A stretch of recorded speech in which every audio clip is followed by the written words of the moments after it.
আসসালামাইকুম। আজকে আমরা আছি গুয়াহাটি কি পার্ক নাম নাকি ব্রহ্মপুত্র নদী পার্ক হয়েছে একটা বলা একটা মানে ফেসিলিটি আছে বলকটা মানে বলকটা সুবিধা পাই আক্রমণ আছে আক্রমণ দুই একটা কথা কবো কোশনি কিদম বস্তুটা কিদম ফেসিলিটি মানে খুবই খুবই একটা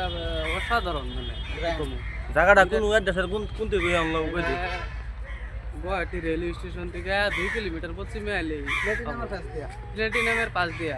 এনু কি আছে কি আলে মানে কি করা হবো ওই ধরনের গেন্দা হলে এলে খেলনার যেগুলো বস্তুখানি খেলনা আছে গেন্দা খেলা হবে এখন বস্তুখানি আছে মানে গেন্দা এলো মানে অসুবিধা নাই না মানে গেন্দা এলো মানে খেলবার হবো বহুত ধরনের বস্তু আছে বহুত মানুষ আছে মানে এক পয়সা লাগতো না বিনা পয়সাতে বালা একটা মানে বালা একটা মানে ইয়ে আছে দেখবার হবাই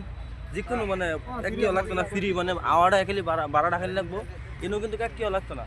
এই বস্তুটা বলক টাইনের দেখে সবাই ভালো লাগলো লাইক কমেন্ট শেয়ার করবেন আর পেজটারে ফলো করে দিবেন এরকম ভিডিও আরও পাইবেন তে আমার লিগে সুবিধা করবেন। আসসালামু আলাইকুম, খুদা হাফিজ।